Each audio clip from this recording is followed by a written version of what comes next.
And welcome to a brand new episode and series of Beyond Disabilities. This year is a special year because Beyond Disabilities is 7 years old. 7 years ago, I started this podcast journey during COVID while I was doing my master's degree. We set a task like do a project we can with the equipment we had. So I had a phone and a passion for educating people about disabilities. 7 years later, and here we are.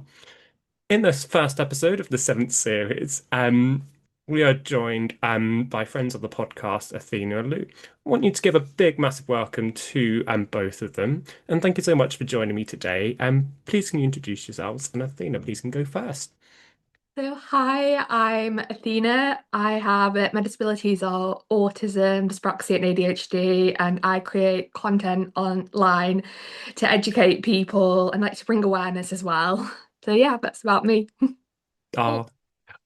Lou, now for you. I'm Lou. I have ADHD and maybe autism. We don't know yet. And yeah, what do I do? I mean, I am becoming a teaching assistant again soon, and I started a course in basic counseling skills. So that should be happening very, very soon. No, that's really exciting. Like both, there's a lot of change since spoken to you both. So we'll start with a little bit of a recap and then go into what's new with the pair of you. Um, so you've already just touched upon it, but what do your disabilities mean to you? Let's go with Athena first. Oh, that's a tricky question. I suppose my disabilities, they have like my autism, it brings me joy, like with my special interests, but that my special interests, but then at the same time, it can be a hindrance in many ways, such as with rejection sensitivity disorder. So I suppose it's my disabilities are a part of me as Yeah. much as I love, yeah. What it means to me is as much as I love them at the same time. Yeah. No, that's really good. I Yeah. don't know, certainly in the last few years, it's a lot of rejection sensitivity disorder dysphoria to myself. Yeah. And in the last few years, like I've been diagnosed with ADHD too. How about you, Lou? What do they Um, mean to you? I mean, we're still on the trying to get an Yeah. assessment thing, but I've Yeah. accepted that I have ADHD, so we'll go with that. Um, I've gotten more. I feel like I've gotten a little bit more Yeah. okay with it, because I think I've surrounded myself with a better circle of people who are more willing to accept the the parts of the ADHD and my and make adjustments for me. It means that I'm very creative up to a certain point where I don't burn myself out. Yeah. Um, but it also means that I forget things and but I've like then like set accommodations for myself, so as soon as someone says something to me I will have to write it down in either a calendar or a piece of paper. So it just means like extra bits of care for Yeah. myself, I guess. Yeah. um and then like with you, with the autism side of it, I feel like I've had such a struggle in social situations, even as an adult, um with like misinterpreting what people say, the rejection sensitivity, um and like also sensory sensitivities have gotten a lot worse since I've gotten older, but I feel like I've noticed them more. Yeah. Yeah. um and then the joyful side of it of like having autistic hyperfixations. I've been obsessed with the same band for the last 10 years. So Happy 10-year um, anniversary. I feel like people can't tell me that I'm not, because I wouldn't have gone to 200 plus shows in the last 10 years. you know, One day you drag me along to one. One day. I have to. I You have have to. to. My streak on Facebook for Dream State is still being maintained, even though I've never Mm, been to a show. yeah. No, that's really good. Like to me, my disabilities are a part of me. I've been diagnosed with autism and dyspraxia since I was 2 years old. Very, very fortunate, which isn't the case I know for most people in the UK, or around the world. Then about, oh, we're in 2026, about 5 years ago. Yeah, let's say that. 5 years ago, I got diagnosed with clinical anxiety, clinical depression, which was a big sort of revelation for me because I thought my emotions and the way I was feeling was just to do with my autism, but it turns out I've got two extra mental health conditions. Yay! And then the latest one, well, latest one, ADHD, technically last year, although apparently I've been diagnosed with that since I was like a child, according to that doctors and clinical psychologist, but neither me or my mum knew about it. Oh, Yeah, it would have been nice for them to have told you that early on. it was. We had no idea. We just I can't remember how it happened. Oh, yeah, actually, no, I remember how it happened. It was 2 years ago. I was speaking to my doctor about my anxiety and depression, and then somehow we got onto the subject of ADHD, and then looking through my notes, I was like, "Oh, but you've already been diagnosed." I was like, surprise, guys! God, So yeah, that's nice. Apparently, I've already you had could tell always diagnosis. yeah on a patter from yeah. It was literally when I was at primary school, but from what I remember reading the letter. Sorry, I'm now getting who knew I had ADHD. Now I'm getting distracted. But Welcome to that's the club. nice. Autism and ADHD, Athena. I don't know. I might shout questions by the way at you. That's not written Yeah. down. But Athena, how do you find having autism and ADHD? Like, it's an What? interesting combination. It is a really interesting combination. It's like it's like a tug of war between wanting to do something and Yeah, not wanting to do something at the same time. I know It it's crazy, isn't it? it, it it's it's if they ever want to go outside, it's having the physical energy to want to go outside, but mentally I can't. Do you know what I mean? Yeah.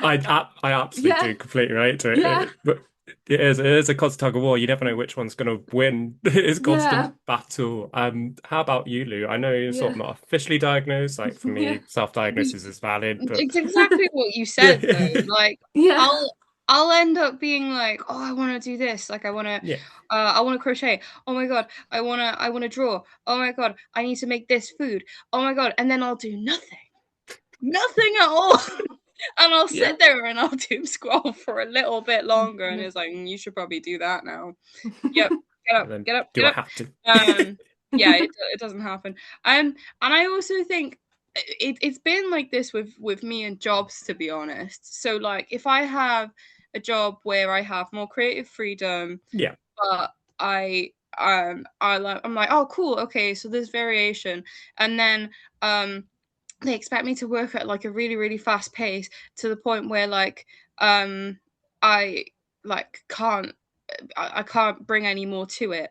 Um, and then I'm like, oh no, I need something more structured because there's like meetings going on here, there, and Yeah. everywhere, and I have to go Yeah. to one place one day, and then at this time I have to be somewhere else. And then if I have a more of a job that's more structured, I'm like, oh, I want to do something else, and there will be like nothing else for me to Mhm. do other than the stuff that I've been set that I have to do every day. So that's been a bit of a tug of war situation for me anyway. Yeah, absolutely. I think a lot more people I think are finding that, especially with friends, are finding they're getting Yeah. diagnosed with the other condition, whether or not they've already got ADHD, diagnosed with autism, or vice Yeah. versa. I think more and more. I don't know if it's not new research. I haven't done it now really. They've just researched it, or whether or not that it's Yeah. just a coincidence, and they've always had it, but I don't know why more and more people are getting two of the similar diagnosis. But ooh. Have you sort of had any new disabilities or been diagnosed with any new conditions since I last spoke to you both? And if so, how have they affected your daily life? Go to Lou I mean, first for this one. not really, but I feel like me and you've had a lot of discussions, haven't we, about the fact that we think Yeah, that I'm also probably autistic as well. Um, and like then doing the paperwork to do the referral and everything, I was like, oh, huh, this actually makes so much sense. yeah, Why didn't they pick up on that earlier on. And now I'm trying to think of examples, and my brain's like, we're not going to It's give you like, anything. Um, so like when I just like personal story here. So like when I that's was good. little, um, I've never been able to eat mashed potato ever. Yeah. And I think it's a sensory issue. And I feel like a lot of my family thought that I was just being ungrateful until the No, point I'm where it sorry. kept like making me feel sick. And it's the same to this day. So now I have a really specific way of how I have my potato, Yeah. um, and like chips and things. So I have to have chips a certain way. They have to be a certain size. They have to be a certain consistency. They have to be cooked a certain way. Yeah. Otherwise, I will not eat them. Um, and then it's the same with me and like cold water and swimming. Yeah. Uh, so like I think I was absolutely fine up until the age of maybe like 9, 10, and I was at a play scheme one time, and the cold water on the back of my neck literally just gave me the biggest like panic attack ever. Yeah. And then I feel like I've regressed from that point where every time I go swimming now I have to warm up every individual part of my body before I can fully like swim. And I'm actually quite good at swimming Yeah. because like I used to do like the swim squad and stuff and like Oh, wow. competitions and Welcome. things. Um, and I used to do life saving, and now I just can't do what normal people do and just jump into a pool. Like I have to do it, I've and never so been able like to do. I don't know. It's so like I would be at life saving, and people would be like already jumping in, already starting Yeah. their lap lengths and stuff, and I would be down the bottom with a float, being like, okay, so we've got arms done, we've got legs done, we have to get my back done, we have to get my neck done, my head, and it is just very very like unusual to other people. No, I completely So, get that. I do get yeah, that. I Got, I feel like people should have seen it earlier on, yeah. but and then I was also very like not good with social boundaries as a child. Like my mum always used to tell me off for being out of people's faces. And if I got a friend, like a new friend, I would be like, oh my god, I want to spend every second with you. You're amazing, blah blah blah blah. And then obviously I didn't understand the fact that people need a break from other people, and they need space. And so I would get really upset by that. That So sounds like really familiar. yeah, I can I'm glad relate to it's that not growing just up. me. I get that. Yeah. No, it's something I've struggled with throughout my life as well. For me, with sensory things, like my worst nightmare is getting my hair cut. Absolutely hate it. Oh. Yeah, just hate It's it. all the touching, is it?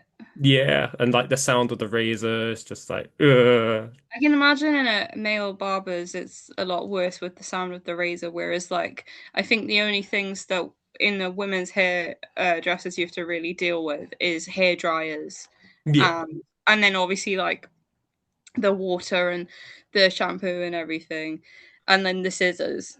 But like the scissors make such a delicate noise; it's a little bit different to a razor. yeah, it's Yeah. just so loud, and then I hate the feeling of like loose hair on my body. It's like, ugh. Oh, Even though I'm wearing Oh, clothes, I know, yeah. but it's just like, sorry to You trigger know, anyone. on your nose and stuff after you've Yeah, had a haircut, like it's all, and then it gets up yeah, your nose. it's so It's so weird. It's gross. mm, It's absolutely disgusting. mm. Ugh. How about Yeah. you, Athena? Sorry, have you had any new disabilities or conditions since we last spoke to you? I think the only one will be ADHD, I think. Yes, so it'd be ADHD. What was the other question? Sorry. So how is your ADHD? How does it affect your daily life? So I think my ADHD specifically with motivation. So I had AD I have ADHD medication because without it I really struggle Yeah, with motivation, with ADHD paralysis, just getting on with things. It's not the fact that I don't want to do it, no, it's I struggle to do it. So I feel like growing up, I've always had that, but never really put that to ADHD until I did some research, looking at other creators, social media creators. It's like a good tool, social media. no, completely agreed. Like Yeah. I only really started. Mm, I know about ADHD paralysis. It just takes so much effort to do things yeah. sometimes, and like you said, it's not like you don't want to do it. It's you just Yeah. can't. You just like you said, it's It's like parallel. it's like someone's putting weights down, but you're trying to get up, but you just can't. I was gonna say, do either of you guys like struggle motivating yourself to do things that you actually like? Yeah, Yes. Yeah, Yes. absolutely. okay. Yeah. Yeah, it's not just me. Like I'll like plan to like do a certain thing and then like I'll spend the rest of the day just watching a show instead of actually doing it and like putting the Mm-mm. time into focus because there's too much energy. Yeah, I think with especially like I think more prominently with reading, like I don't read, but I really want to read, but Yeah. I always put it Yeah, off. yeah, I don't know I, why I put it off because when I read, I do enjoy it. I definitely get that one. Like it takes me Yeah. so long to read a book, and I usually read just before like I go to sleep. But and Yeah. instead, I just end up doom scrolling or watching something on Yeah. YouTube or something. Especially writing books. Geez, they're taking long. I've set myself a deadline for my latest book as like December 2028, and I'm generally struggling. I'm like, oh, if I'm going to meet that. But hey ho, I'm my own boss with that. I don't have to yeah. meet any deadlines. Yeah. I keep Um, thinking of random questions every time you do mention it, something new. do it. Sorry. No, With the chuck them in. reading thing, so I Yeah. don't know if any of you do this. I feel like I've talked to you about this before. Where you'll get a book, a new book, and you'll Yeah. look at how many pages you have to read, and then Yeah. I know um, what you mean. like you'll double check like how many chapters there are and stuff, and in your head you're like, okay, this is the amount of energy I can allocate to reading today. Like, do either of you do that? I don't, but that sounds like a good idea. I know we've talked about it before, but it sounds like Yeah. a good idea. That sounds Yeah, it sensible. does. No, I usually read until I'm absolutely drained and then regret it. Oh, Oh, bless you. that's fair. I think my because my brain I don't want to say lazy brain because it's not lazy, but like my brain's like, Yeah, I don't think I'm able to read maybe a whole book today. Whereas like when I was a kid, I probably would have stayed up really late same. because Yeah. Yeah. it would have been like the mischievous thing to do, like with the torch and under your Yeah. bed and like Reading reading the book so your parents wouldn't see you Yeah. and know that you were awake. I know I don't think I could read a whole book in one sitting anymore. I No. like that's similar to No. you. Like I could have done, but it's just adult life. With my degree, I feel like it burnt me out because I did Yeah. English literature and like it Ooh. was reading a book a week and some of them were absolutely massive. I bet there weren't even ones that you wanted to read either, potentially. No, I bet it's No. like the classics and things like that. Exactly. But there wasn't any fantasy. No. Imagine that'd be fun. Um, sorry, I was getting distracted. So, have either of you had any changes to your relationship since we first spoke to you, or sort of changes to your sort of living situation? Yeah, let's I go do, with I do, I that. do. Go on, Lou, you can go first. Sorry, I keep interrupting you. Since I last did the podcast. So when I last did the podcast, I was single, I had no job, and I was living with my mother. Since then, I've been with my partner Zach for maybe a year and a half now. We live together, and I just finished up a job that I had done for 2 years to start another job, which is obviously the teaching assistant thing, Yeah, and training in counseling skills. So hell of a change in the last two big years, I changes. think. Yeah. And do you or Zach have to sort of make any adjustments to each other's behaviors or actions to help one another if needed with your Yeah. conditions and disabilities and living together?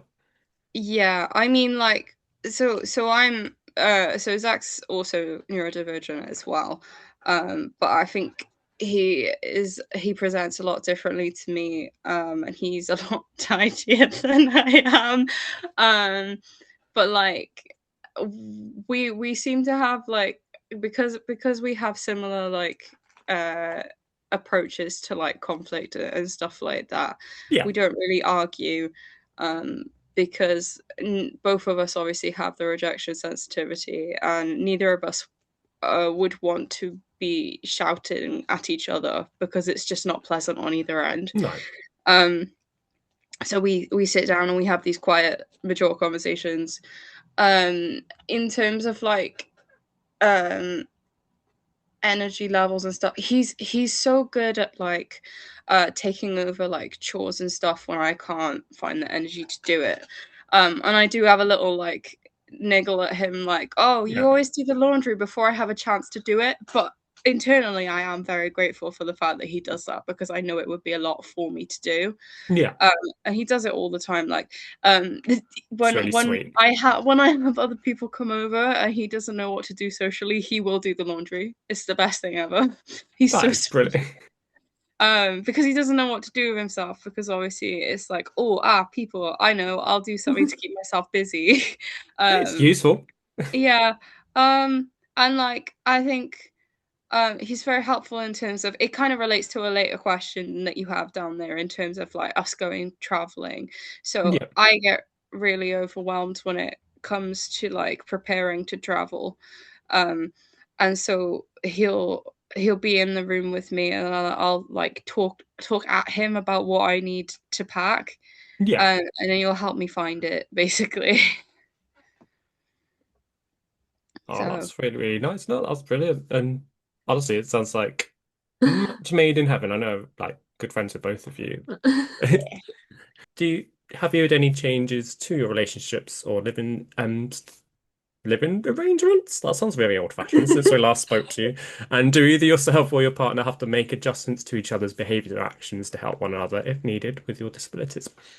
So me and my boyfriend, we're still together, so it'll be 5 years Oh, in wow. September. Congratulations. Oh, thank you. And we moved.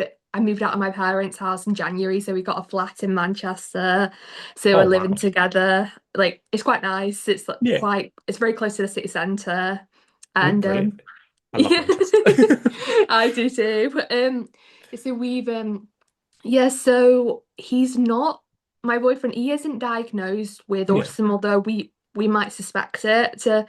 But we do make adjustments for each other. So the living room is mostly mine. He's got the spare bedroom where he does his Yeah. gaming. He like decompresses, and like he always, yeah, he like picks up the slack. Like Lou said, he does that for me. Like the dishes, making the food, like where I can't, and like picks up stuff, and it's quite nice. Oh, that sounds really nice. Has it been sort of a major change moving without out in where you live, but sort of from the countryside to like a city? Not real. A little bit. Not really. We live where I live in the countryside. It's not too far away from Manchester, so we Yeah. have a train station like 10 minutes away that has direct train. So we're always going to Manchester, and I used to go to uni here. So it's Oh, not. perfect. It should on paper it should be a big shock, but it's not. To be honest, that was kind of the same to me. I think like I worked in well, I lived in Manchester for a couple of years, and but Yeah, before then I always used to go to Manchester.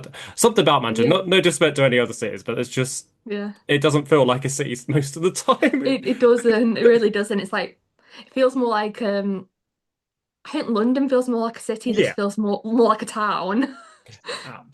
Absolutely. And actually, same question to you, Lou, because you've sort of done the opposite. Have you What sort do you of? mean? What do you mean? I don't know. I'm trying to guess. No, I did You moved move from from like, yeah, a kind of like, it was in like countryside really, but I did have like yeah, mountains and like woods and stuff behind me. Um yeah, it wasn't, to be fair, because I came from Cwmbran, and then I went to uni in Cardiff, and then I'd been like ping ponging between Cardiff and Cwmbran and Pontypool and yeah, stuff for like a number of years.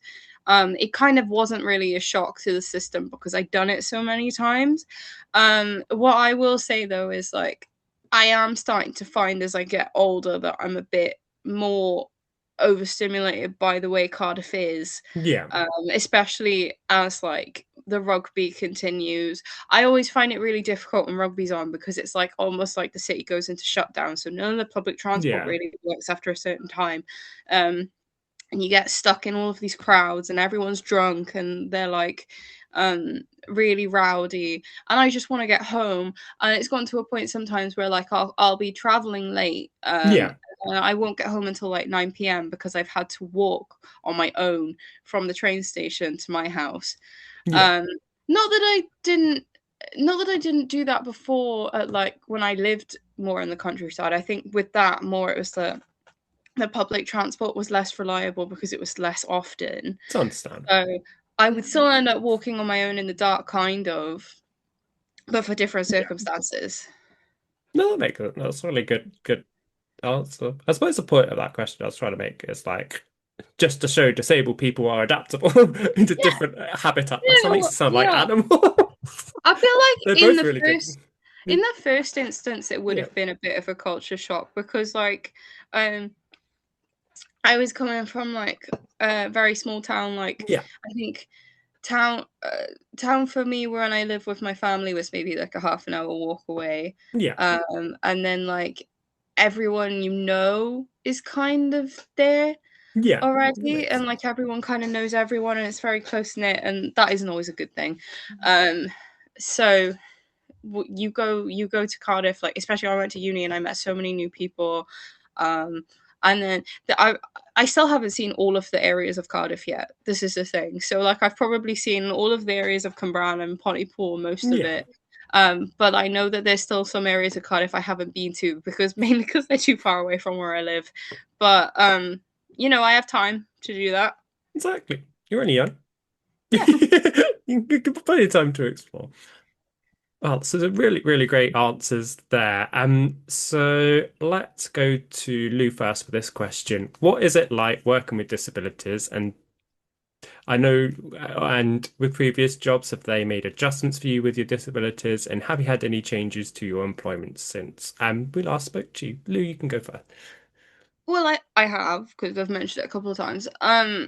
With my last job, it was just really tricky because there was no like access to like things like counselors or Yeah, anything, and like I feel like people didn't fully understand it. They did at the beginning. They were like when I spoke to them, like, and I would trip up on a couple of things. People would make some accommodations for me by like yeah. making like checklists and things. But by the end of it, people just seem to get a bit fed up with me and think that I was making excuses. And it's Sorry just to like, hear no, that. it's just like where my brain is at. I feel like the only person who was really consistent in like support was my work friend Elle.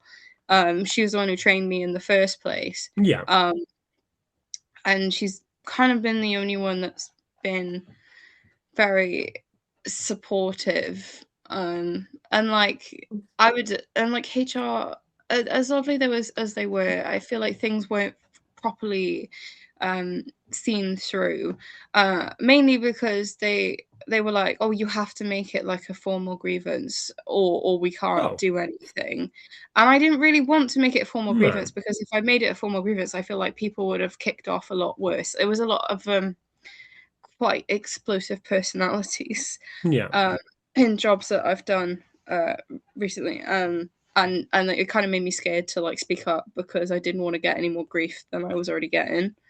It's understandable. Um, yeah, and then in other jobs before that, because obviously I had been at that job for like 2 years, and that was the only consistent thing. And then a lot of other jobs that I was in were creative jobs, where by the end of probation, they'd be like, "Okay, we either can't afford to keep you on, we're restructuring the company, and your role's being taken away," or they genuinely just like straight up said, "We don't think your skill set's good enough." So that's always been a big struggle. I also think I've just really struggled with like engaging with, apart from with Elle, because like we got Yeah. really, really close. Like just engaging with my other colleagues and stuff. Like it got to a point where more and more I just didn't want to be around them. I didn't want to Yeah. speak to them. And I think it might be just because we have different kind of values and stuff, which I know that happens everywhere, but I just feel like people didn't really have a nice approach to things. And I know that I couldn't ever unmask or be open with them about any of my Yeah. disabilities I'm sorry. because they would just see it as like a personal failure, which is not. No, not at all. Um, so yeah, I think so I struggle, and I know you're not supposed to be social when you're at work, but in a social sense at work, I would always struggle with that. Um, and unless I got to know someone who was really, really understanding with me. I completely relate to that. Mm. I struggle a lot socially with work unless it's like a colleague I found out who was neurodivergent or had disabilities and just got it. Mm. They just understood. I just feel personally companies like they say they're inclusive, but when it comes around to making reasonable adjustments, they're not the most amenable No, or willing they to help. They just care about profit. they don't really know Some what to do. do Yeah. either. Like a Yeah. lot of them haven't had the right training and stuff. Yeah. And I do remember a couple of jobs I had before. Um, one of my managers, she was like, well, and we worked for a charity that supported autistic Yeah. people, but because obviously I was the first ADHD person that they'd ever come across, they were like, oh, I don't really know how to manage someone with ADHD. I've never done it before. And that manager had to then speak to a friend who was like a teacher at a school or Yeah. something who worked with ADHD people for advice. And I do take my hat off to her. She was very good at Yeah. like trying to seek ways of doing things That's good to better. It hear. just wasn't her choice at the end of the day what No. happened with the company. Um, but yeah, it was there's some people who will like they obviously don't have enough resources or training, but they'll go. There's the people who go out their way to look for ways to support Yeah. you, and there's the people who are like, oh well, I don't know, so I'm not going to do anything because why should I do it? Do you know what I mean? Yeah, I absolutely know what you mean. Yeah, Mm. it's just so sad. I think personally, all companies and charities should be trained in how to manage employees with disabilities and Mhm. especially hidden disabilities in particular. I feel like that's with, and no, I know this is going to be very blunt, but if you've got a colleague like who's got a physical disability, I think it easier to see what adjustments they need or and put adjustments in place compared to someone who's got a hidden disability. For example, I mean there are some great organizations that they can go to for help. It's just whether or not they're Yeah. willing to go out and get them, such as like the Hidden Disability Network. I know they do Yeah. amazing resources. To help companies be more inclusive. But same question to you, Athena. What is it like working with disabilities either in your current employment or previous jobs that you've had? And do or did they make adjustments for you with your disabilities? So I've had a positive and a negative experience. Yeah, I'm not going to talk about the negative one because that's okay. it's still very confidential, No, that's completely fine. Honestly, only talk about but what you're the comfortable with. but the positive one I worked in, so it was my first job and I worked for a retail company called Bon Marché, Yeah, and I was very fortunate that the manager, she had a daughter that was autistic, so yeah, she really understood, and the assistant manager had a son who was ADHD. Yeah, so both of them, perfect. yes, it is perfect. Um, so she really understood she really understood with the accommodations. She would always ask me if she was maybe snappy one day or she came across a certain way. She would always apologize the next day. I'm so sorry if I came across that Yeah, way. She wasn't, I think she wasn't like a typical manager. I don't think no, no, but yeah, she was really that was a very positive first job because she would always be really accommodating, not push me towards what I couldn't do. So that was like, yeah, no, that that's was brilliant. yeah, No, yeah, I think the best managers that I've worked with have been yeah, similar to your experience, either where they've had sort of lived experience of being yeah, of having disability themselves or family member, but also where they're not. I'm trying to think how to word it, but like you said, they're not a typical normal manager. Like they still manage you, but they manage you in a way that they try and find a way to work together and try to push you to be the best. And I nearly had best yeah. of both worlds. That's Hannah Montana. Collaborative. Collaborative. Yeah, Yeah. not Hannah Montana. But yeah, collaborative and that they want the best for you. They know what you're capable of. They want to push you, but not in a Yeah, pushy way. Like when I worked in TV, like when I worked for CBC and CBeebies, I had the best producers and the best production team that I worked with. Like they saw where my strengths were. They pushed me. into like writing scripts and things because that's something I was interested in. They let me have that freedom to do that, and then they let me have a laugh by working in costumes for CBC and CBeebies. Like Wow. the best time. I miss them. Mm. But no, honestly, I think personally, more employers there needs to be more strengthening of laws around mandatory training for disabilities for employers, and Mhm. employers need to make Hmm. sure from onboarding, I think, if they offer you a job, they need to say, oh, yeah, I mean, obviously, if the employee feels comfortable, but oh, you've mentioned you had X, Y, and Z disability. What can we do, or what works best for you, um, to make your working life more easier and start that collaborative relationship, working relationship, as you What said. I No, what I found, so like one yeah, of my last place, HR were like, "Oh, I know you said that you think you have ADHD. I need you to speak to your GP to tell me what we need to do to support you." And I'm like, "Well, they're not gonna know."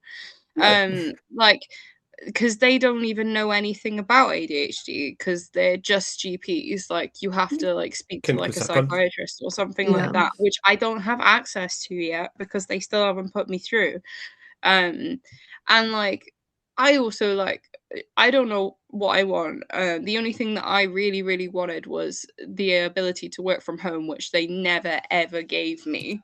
Yeah, Um, which was too much. And I know that every time I brought it up, they were like, "Not possible," but they would never give me a reason.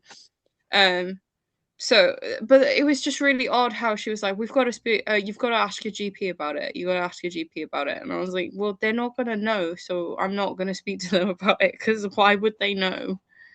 no, that's very true. Like you're exactly right. No, no disrespect to GPs, but you're right. If you need a diagnosis, then you go to clinical psychologist or sort of mental health practitioner in some Mhm. places. And a GP, and they're not, no disrespect to GPs, they're not experts on employment law. Yeah. It's not their Yeah, field, and what help that they can say, and oh, they then need adjustments, but they don't know what.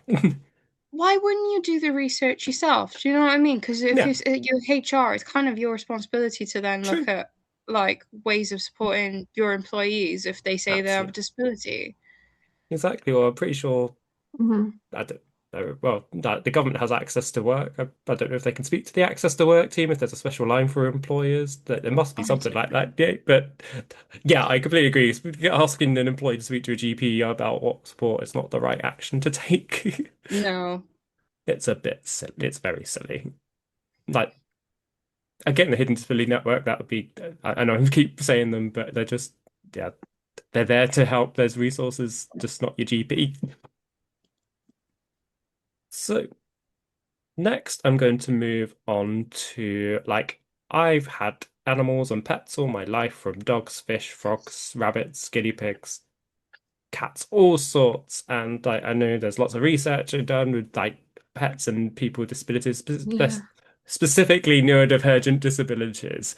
But let's start. They're saying, do your disabilities pose any barriers to looking after pets, or do they bring positives? And if so, what? Who would like to go first on this one? Do you want to go first, Athena? Yeah, can do. Go on then.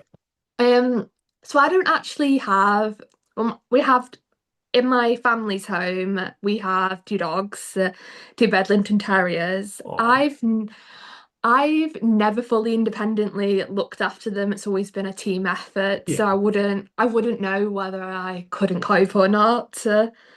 I always presume if I did have a dog, if I did have a dog here, I would always, I think I would feel, but I would feel overwhelmed yeah. if I had to take care of a dog on my own. But I've never been put in that position. But what was the other question? Sorry. Do you think like having a pet brings sort of pos yeah. Do you think having a pet brings positive I can't speak honestly. Put your teeth in, James. Do you think your disabilities pose any barriers to looking after pets? And also do you think looking after a pet brings positives to Positives. yeah. Positives. Yeah, Thank you. I definitely feel like it does bring positives. I always notice that when I'm around pets, I'm a lot more calmer, happier, more regulated. Whenever I'm feeling dysregulated, my dog's always just stroking them, Yeah. being alone with them. Yeah, I think that definitely does. Yeah, I think there is there science behind it, I think. I'm sure there is. I can't remember the exact Yeah. name of it, but I'm sure, like, regardless of whether or not you just got disabilities or not, I'm sure there is like it Yeah. releases like the happy Yeah. hormones. That's not right, but Yeah. not hormones. That's not Yeah. the The happy nerves, chemicals. happy Yeah. chemical. That's the one, not hormone. Yeah.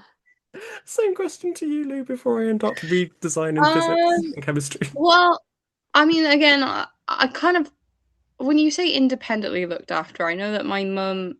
So we've had loads of pets grow, or not loads of pets. We've had pets growing up. So we Yeah. had cats like all throughout my childhood, and then we had a dog when I was 11, and then my parents like split up, and so the dog lived with dad, and the cat lived with us. Yeah. Um, and then I went to uni, um, and I would come back every so often and like look after the cat, and then I ended up living with my mum for like a long time, and like she would go away, and so I would look after the cat. And I think there are some barriers, and um there are some like there are mostly positives for me anyway, because Pickle being around all the time was Yeah. just such a nice thing for me because I didn't feel alone, and like he would kind of be like a hyperfixation, like I would just like pet him most of the day. And I feel like this sounds really silly. I feel like we were each other's hyperfixation because if I was doing something, Pickle would want to be involved with all of it. He would Yeah. like, if I was doing something on my laptop, he would want to sit on the laptop and join in. Um, but I think like with ADHD as well, it's like remembering if you fed the cat or if you've given Yeah. the cat their medication. And I know there are probably ways to like check that you've done it, like setting timers and alarms and stuff. But like, um, I probably wouldn't have thought that far ahead a couple of years ago. And also just like getting I feel like getting overwhelmed by when they get sick because I personally also have a lot of health anxiety as well. And I know that if something happened to the cat and something out of the ordinary happened, I would probably spiral over it. Yeah. Um, and with the age I am and the kind of money I earn, I feel like on my own, I probably wouldn't be able to support the cat in their medical bills or like a dog in their medical bills or something. Um, but like me and Zach really want a cat, and at some point we're gonna get one, and hopefully, cat proof the flat. It's just because we live in an upstairs one. There's no outdoor space, so we would Yeah. have to find a cat that would be more of an indoor cat. But I know that's a rarity at the moment, especially when you're adopting them. So it's tricky. And like Yeah. also if you work and with time management and stuff, so like if you work full time and you work in an office, sometimes pets being alone is not good for them. No. It's hard to find that work life balance to also be able to look after them as well. It's just there's so many factors, but also they're just such a joy to be around. Like I know that when I've been in like times of like real stress, my cat could have sensed it, Yeah. and he would have just like came and stayed with me. And they do say that animals purring can be like a healing kind of thing because of the vibrations, which I think I found really did heal me. Yeah. Um so yeah, sorry, I could talk No, about no, that it's cat all okay. the time. That's okay. Yeah, he was great. And it was actually a real because I was like so bonded to him when he got taken to the vets to be put to sleep. It was kind of like having a limb ripped off me because Yeah. that's like we were so connected. Um, and yeah, so there is that barrier as well of like the emotional side of it when they eventually go, like you don't know how to process that. I feel like you have to take a bit longer to process that, especially being neurodivergent.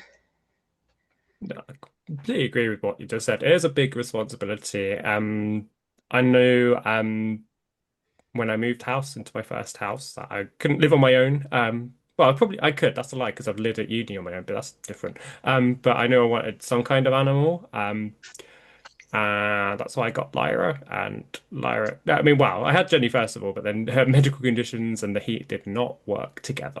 And so I got Lyra, Mm. bless her little heart. She's fine, by the way. She just suffers from epileptic fit. That sounded, I should have said that first. She suffers from epileptic fits, and the big heat wave in 2025 caused her epileptic fits to go absolutely crazy. To the point where she had one outside, and luckily I worked from home, so I saw it, but also it wasn't fair on her to keep her, which is why she went back to my mum. So then I got Lyra. She's a little bugger, but that's okay because we're trying. I'm tr She's getting better. But I it's good for me because it forces me to go out the house, especially when I'm feeling down. I mean, I don't just walk her when I'm feeling down, just to put that out there. But it forces me when I'm feeling down. But taking her for walks, it helps a lot, and just having someone there, even though it's not human, it's just nice to have a cuddle with a dog. But yeah, it's nice, but I completely understand. It is scary as because I didn't know if I could look after a dog as well as myself. I just had to do it, which I don't know if That's it's how I good or feel with bad. tiny humans. Exactly. I can imagine. I don't. I can only imagine. Like, yeah, that's a completely different conversation. I know. That would be that. That is scary, scary. Um, Yeah. I kind of gone on a tangent there, but I completely agree with what you're both saying. Is what I was trying to say. Um, so how do your disability and condition affect like traveling or going on holiday? Lou, would you like to go first on this one? Sure. I'm really bad at preparing to travel on my own. I'm really bad at it.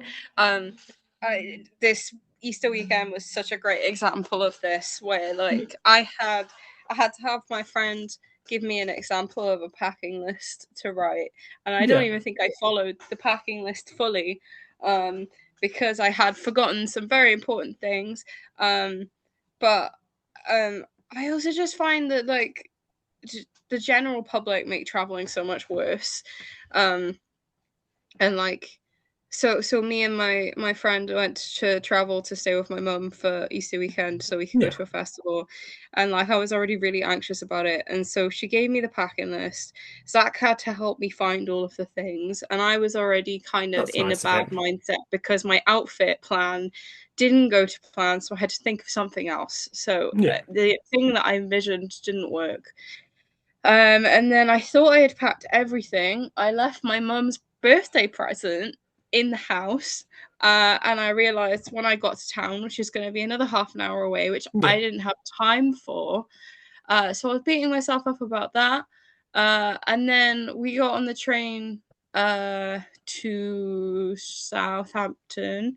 Um, and we had this old woman like kind of just like insert herself into the area. She kind of yelled in my friend's oh face, no, and then was like, she was like, "Is this free?" And then we didn't say anything. We kind of just had to move over, and she just sat there, and it was really awkward. It was like people who just aren't polite make traveling so much harder. um so yeah, it's just who you come across really, and then like also making sure that you get off at the right spot, the stop, when you haven't been to that place too many times. I yeah, know that traveling somewhere new is really tricky because then I'm always on hyper alert, like, oh my god, am I gonna miss my stop? And then like, but then also when you want to relax and also listen to your music and like you get invested in your phone, then you sometimes forget where you are and you miss your stop. I've done that a couple of yeah. times. um especially when where did I travel?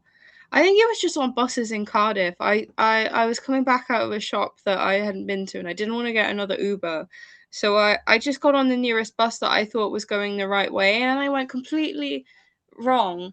And then I had to um jump off, run to another bus that was in front of it that was Yeah. actually going to go the right way, and I still got home late anyway. I Oh, just I when I do stuff like that, I kind of learn to laugh at myself. But I do find traveling really hard. Holidays are a little bit easier when you're with the right people, I yeah. think. I've been on a couple of friend holidays, and I feel like they've been a bit too much because people have certain expectations of what a holiday is going to be. Whereas, like, I went on holiday with Zach for the first time to Edinburgh, and that was so chill. It was really nice. Love We Edinburgh. didn't we didn't cram in too much stuff. We had some kind of plan, Yeah. but it was like okay, we'll plan in a certain amount of things between this time and this time, and then we can just like free go Yeah. the rest of the day, which I think was nice because I didn't have an expectation to be somewhere within a certain short amount of time. I think if you plan too much in your holiday, it's very overwhelming. But that's just me. So No, I completely agree with you on that. It's nice that you left yourself some breathing room, sort of room to sort of be spontaneous or just rest. I think, like mm, people with disabilities, especially neurodivergent people, that's something struggle with. You try to do everything all at once, and it's just like Yeah. just ah. It's like, but I completely agree. The people you're with really, really help. As well. Traveling, I'm okay with traveling. Except with buses. Buses scare me. I'm fine with trains. I'm fine with the underground, but buses just like, Yeah. whoa. There's just so many variables that'd be like, you miss one yeah. stop, you go all the way to the other end, or You somewhere you also don't. drive though, I do so drive. it's a lot easier for Driving, I you. love. Yeah, I know. You were really happy to be driving us around everywhere last time we came and saw you. Absolutely. I'm happy to drive. Like, it doesn't bother me how long the journey is, whether it's like 3 hours to you or like in May, 5 hours to my friend's engagement party. Like, I love it. It's just me and the open road. Yeah. How about you, Athena? How do you I was going to say cope with them, but that's not the question at all. How do your disabilities and conditions affect traveling and or going on holiday as well? So, I get, like I said, I get really overwhelmed in train stations. Yeah. Thing is, I like being on the train, but the busy trains, especially Manchester Piccadilly, that is Oh, a that's very a fun that is station. a very yeah, that's I have to go to that train station to get home, Yeah. platform 14. Oh, not 14. Yeah, that's Yeah, actually, yeah, 14. that's when before I moved and before I could drive, that's the one I used to go to as well. I was like, So I have to oh, go 14, then get off there, then go to 7 with oh, and yeah. So with trains, don't find trains overwhelming. Try although buses, I don't mind buses actually. I find buses quite yeah, relaxing. Because yeah, find buses relaxing. I feel like with trains, when you get yeah, into a rhythm, it's fine. It's just that the first people trip. the people around the station can make it either an overwhelming experience or not. Do you know what I mean? Yeah, no, I Yeah, absolutely get what you mean. Yeah, just yeah, because it's so busy. yeah, and then we're traveling. I feel like traveling's a bit hit and miss depending on the airport, how busy it is, how I feel. Sometimes I'm fine, sometimes I'm not fine. It really depends on the day, I think, with me. Yeah. Yeah. Have either of you sort of, I know a lot of Oh airports God. now use the sunflower symbol and like Yeah. offer Okay. additional sort of services like for Yeah. colleagues with disabilities, especially hidden ones. Have either of you used those and Yeah. what have your experiences been? I haven't. Please tell me more about this because this is the first time I'm hearing about it. Athena, Yeah. you're the expert. I I mean, in a I nice way. do yeah, I do use the sunflower lanyard quite a lot in airports, international and the UK. And most of my experiences have actually been quite positive. I came back recently from Hungary, yeah, Okay. and No. as soon as I got off the plane, straight into the assistance queue, straight skipped everything basically, and Oh. it was like basically less than 5 minutes off the plane, I was like in the baggage area. So Mm. really, that was a really positive experience. Even going to America, when I got off the plane, the security people noticed it straight away and just Mm. like whisked me straight to the front, which was Oh, after an overwhelming flight was really good. that's good. Yeah, Yeah, Yeah. yeah, I've never heard of that before. I don't know, to be fair, yeah, if they haven't assessed me and diagnosed me yet, do I still qualify for a sunflower lanyard? I do. yep. Okay. yeah. That's news to me. I didn't know that either. That would have actually really helped because especially with the baggage area stuff, like Yeah. I got so stressed on our way back from Edinburgh. So everything was smooth sailing in Scotland. Everything was great. Like in Scotland. As soon as I came back to England, I was like, oh my God. Everything was late. The baggage was late, which made us then late for another bus, which made us late for a coach to go back to Cardiff. And I was Yeah. just like, it was just a disaster as soon as we got back into the country, to be honest. So I feel like that would have really helped me actually, because then if we'd have got, I don't know if they put baggage out earlier for the people in the assistance queues um, or not. Um, I don't I don't I think don't so. think I'd like to I think don't so, but I think don't. Mm. I think they have quiet areas in Yeah. airports, sensory areas. I know they Yeah, do in Manchester. yeah. I feel like Bristol hasn't got it quite up to the same level as Manchester, because Bristol is kind of chaotic as hell. I don't enjoy Bristol Airport, but it's kind of the cheapest and closest airport we can go to for certain things, especially living in Wales. So like it's more expensive to fly from Cardiff than it is to fly from Bristol. So that's why we always do Bristol. That makes sense. Mhm. Yeah. Um, yeah, similar to you, Athena, with the sunflower and disability things. Like the first time I used it was going to America. Flew out with Aer Yeah. Lingus. The airport, Manchester Airport, was brilliant. They organised a guide, an escort. I don't know. Maybe not escort. Let's not use that. Let's do. Don't wrong. I don't know what you call them, but it was. I'm going to use guide. Let's use guide. Like a guide Concierge. to. Maybe concierge? Let's go with concierge. That's probably Yeah. is the right term. A concierge Yeah. to meet us um at the sort of like the entrance at the car park. He then took us to security. Mum wasn't flying with me, so like I abandoned my mum there, but then he took me through security as well. He showed me sort of like the after security sort of to the waiting area, waiting for the gate to come up and sort of was explaining everything. And then once he left, once the gate was called, but then that's where Aer Lingus took over. Such a shame they've left Manchester now. But anyway, we're flying Virgin in September. That's by the by, I'm going on a tangent. But anyway, Aer Lingus were great as well. They had priority boarding for guests with disabilities. So you'd go first before anyone, even like the fancy people in business and first class. And then at Manchester, not Manchester, and then at Orlando Airport as well, they were brilliant as well. They recognised the disability thing. They had similar services on the way back and when you arrived there too. Mhm. With I'm going to Orlando in September with my mum this time, but we've got disability services there.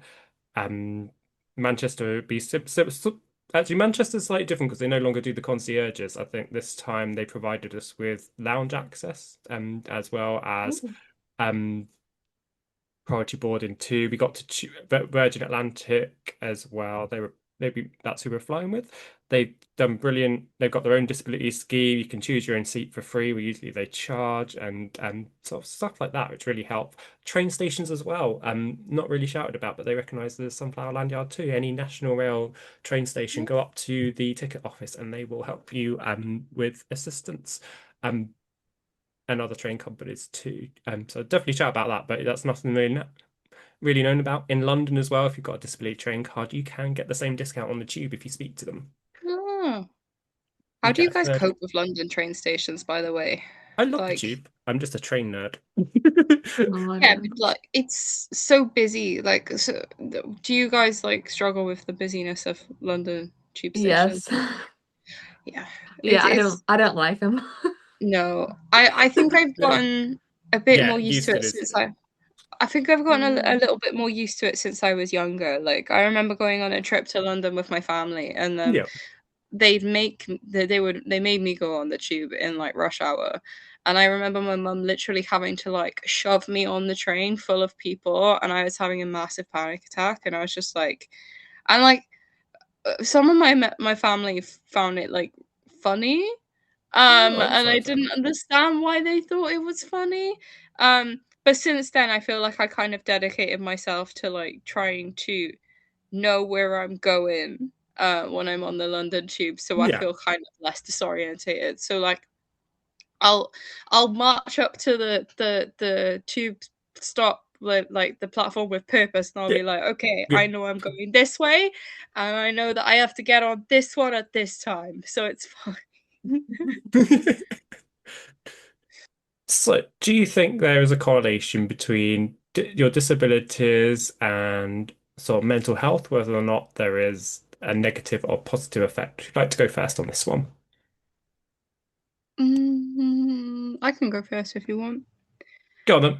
Um, I think there is a sort of correlation. I think that people mistake certain things for mental health problems, though. Like, I think my problem my whole life is that people have been like, "Oh, you just have anxiety and stuff," and it's a lot deeper than that.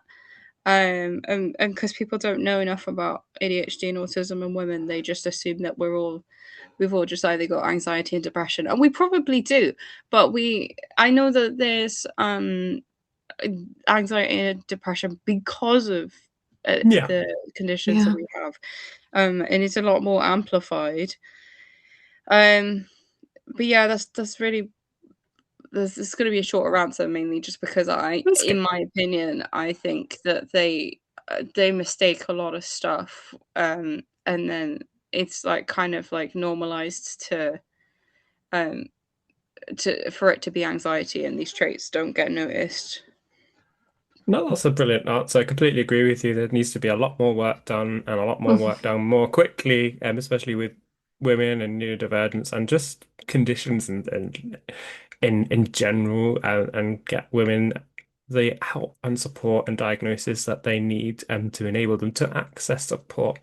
How about you, Athena? Do you think there is a correlation between your disabilities and mental health, whether that's positive or negative? I suppose, like Clue said, there's mental health can amplify from our own experiences. So experiences that not might not necessarily be that will just be our normal traits Yeah, because of the situations we're being put in, like mental health can stem from that to quite it over time, if not, do you know what I mean? I think, yeah, quite short, sorry. no, no, that's okay. Honestly, don't need to apologize. And I completely agree. It does stem from our own experiences. Like I said earlier on, that I didn't know I had clinical mental health conditions until I was diagnosed 5 years ago. I just always thought it was just me and just that is just the way I am, and just because of like the autism primarily. But this question to the both of you: are there any suggestions you could give to people who are struggling with their mental health, any coping mechanisms that might work, for example? Oh, I don't want to give the generic ones because, like, this is what all of the mental health services give us, the generic ones. Um,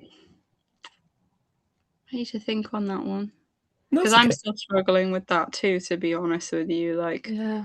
Same, to be um, honest. Not gonna lie.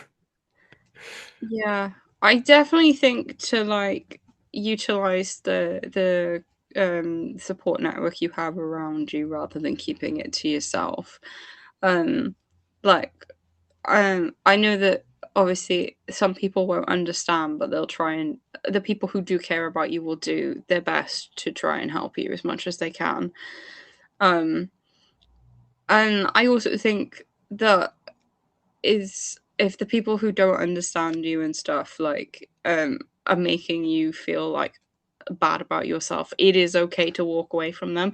As much as people keep telling you that you can't just go around cutting people off, like you can. If it doesn't serve you, like you have every right to just walk away.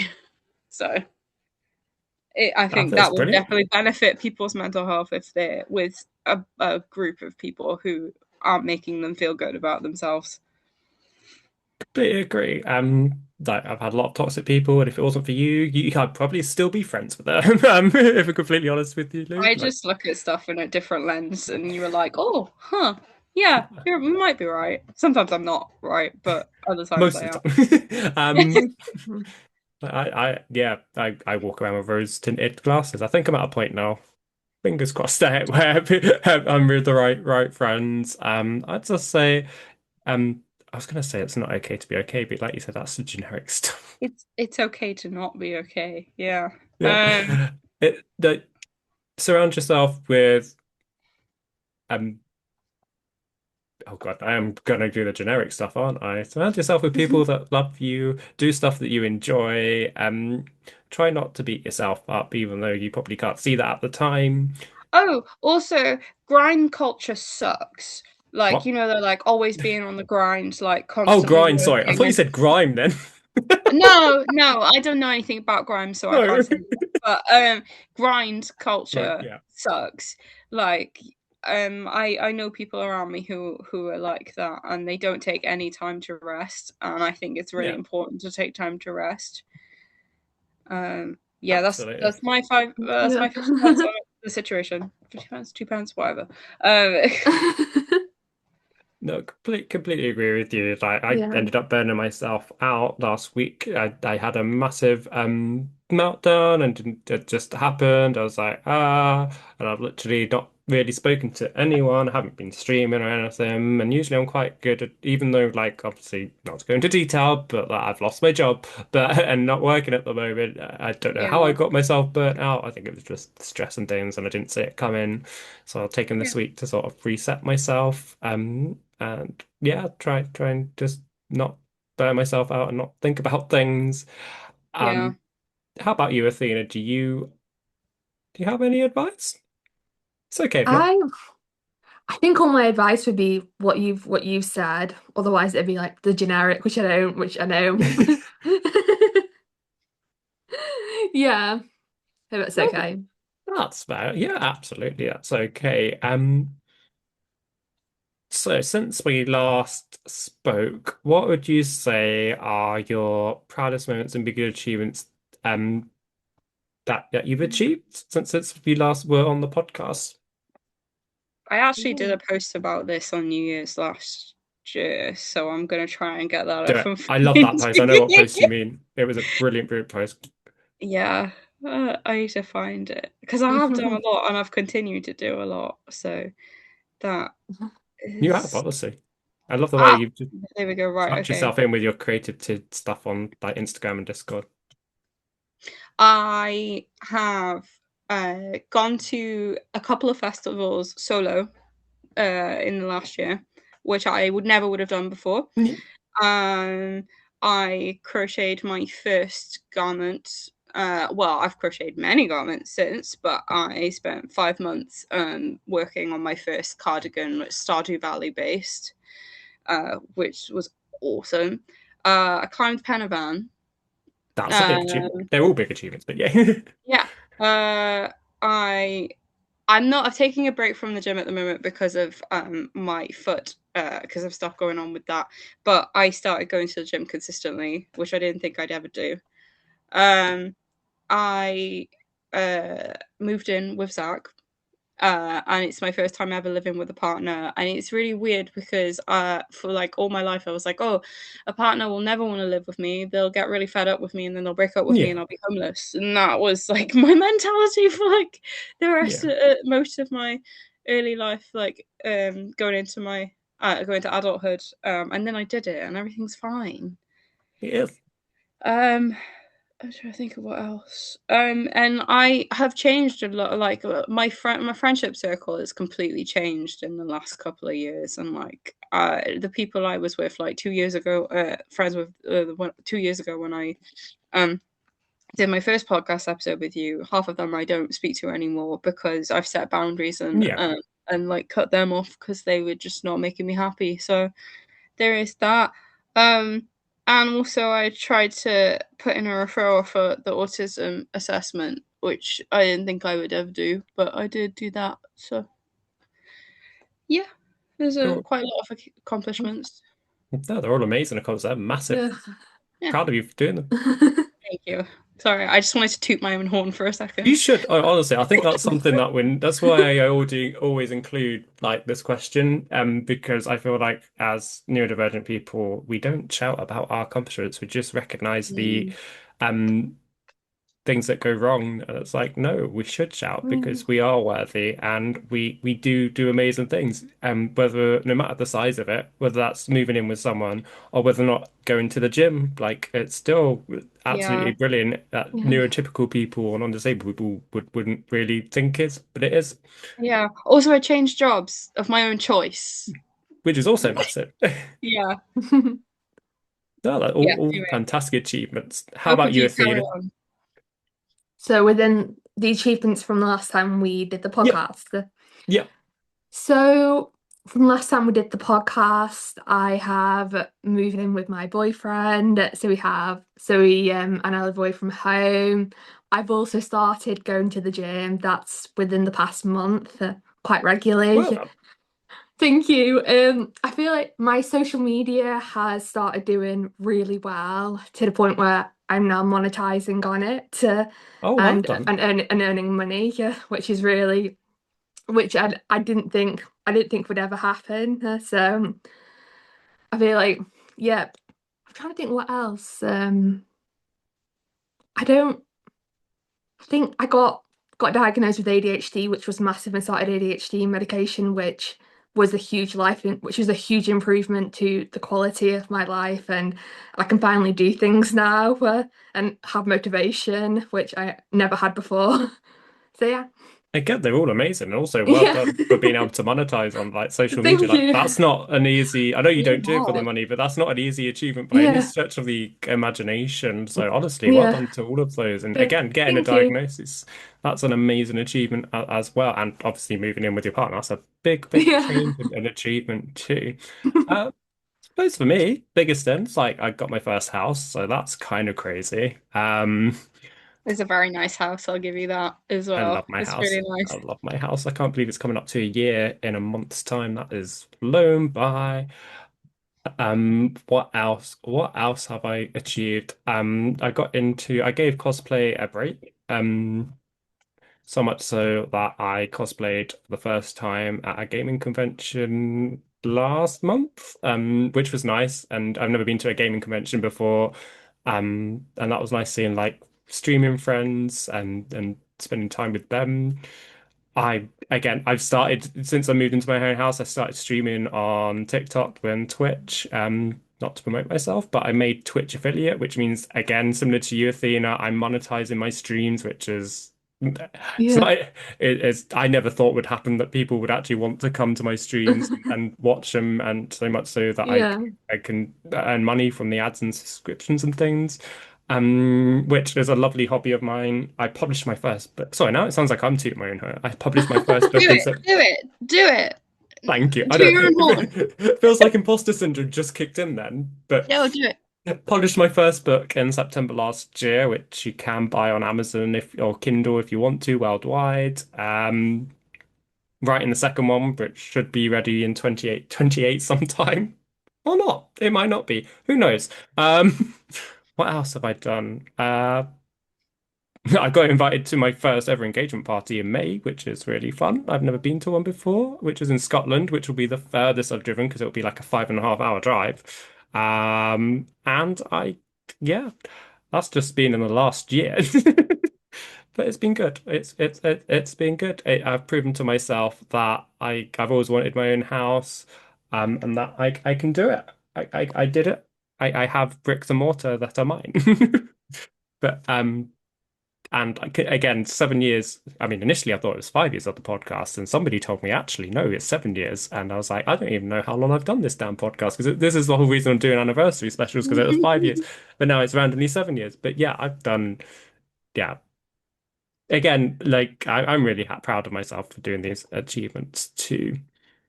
Uh, but honestly, both of you have done so many amazing, wonderful things, and I'm sure you are going to continue to do so many amazing and wonderful things and achieve a lot. But again, I asked this last time, ask it in every single podcast, but what are your wishes for the future and what would you like to achieve? Who'd like to go first on that one? I'll let Athena go first this time. Go on, Um, I think.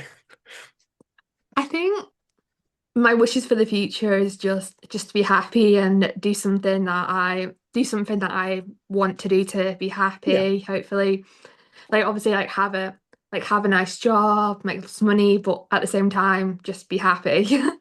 Yeah. I think that's a wonderful thing to do. Yeah. Absolutely. How about you, Yeah. Lou? Um, with all of my new starts and everything, I'm just truly hoping that they do work out and I don't end up having to change again. Yeah. And that I do find some kind of peace in them. And don't feel imposter syndrome. Um, to kind of like just gain more confidence. I'm hoping that with the course that I've got going, I'm hoping that it will help me gain some kind of Yeah. confidence. Um, because I kind of lost it all like at the start of last year. Um, and to just be happy, have a nice life. Hopefully, me and Zach hopefully buy another house somewhere when we're both financially able to, Yeah. and get a cat, Get your maybe cat. two, Get your two um, cats. two cats.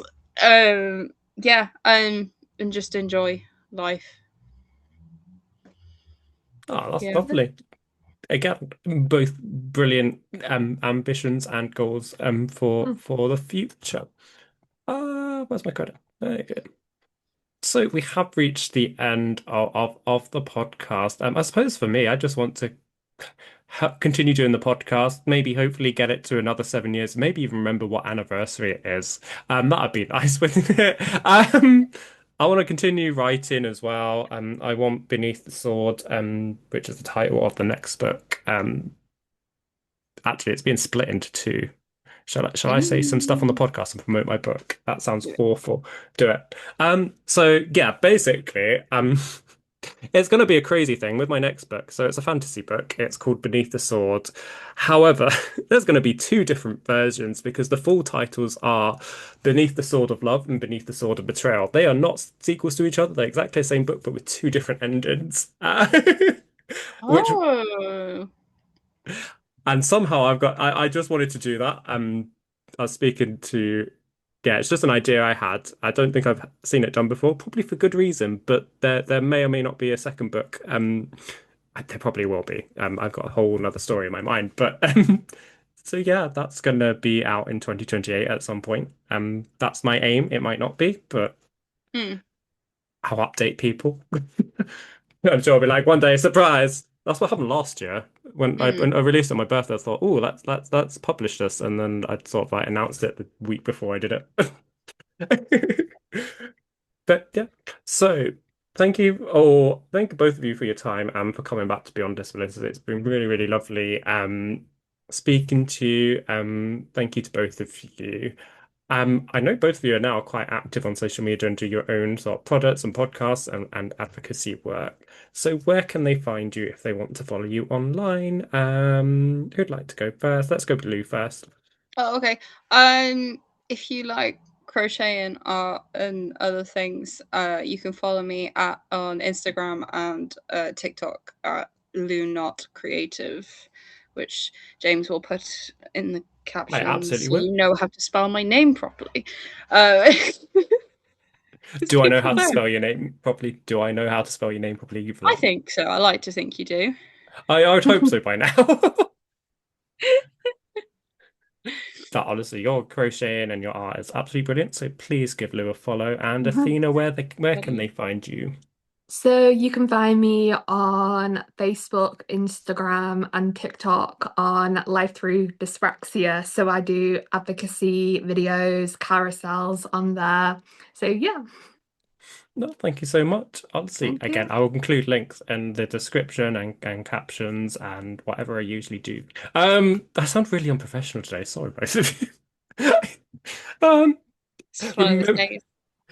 it is. I'm really enjoying getting back in. I haven't done like last year I did a we were right for time, it's fine. I'll edit this bit out. Last year I did sort of I did something different. I didn't have guests on. I did a whole mini series about buying a house for people with disabilities. Oh, So it's been nice to get guests back on the podcast and talk to you both and have an amazing first episode with both of you. But remember, you are absolutely loved, and that love is love no matter what your disability, sexuality, or gender identity or body size. Everybody is beautiful, and as long as you're happy with your body and your life, that is what matters. If you are struggling and in the UK and would like a confidential talk with a professional regarding mental health support or disabilities, please visit Mind Samaritans or Switchboard via phone or email or online, or your local healthcare services can provide it if you are abroad. Spread the love and positivity. We should always be accepted and inclusive every day, and not just whether or not it's like a special day or month regarding a particular disability. All podcast episodes are available on YouTube, Spotify, Apple Music, Amazon Music, and wherever you can listen to your podcasts. If you want to stay up to date, you can find me on it's underscore. No, I'm just getting my personal one out. Okay, let's redo that again. You can find me at Beyond Disabilities Official on Instagram for any updates regarding the podcast, or on Instagram, TikTok, or Twitch for gaming or cosplay at its_James_92 as well. Thank you so much for listening, and I hope you have a wonderful rest of your day. Thank Take you. care. Thank you.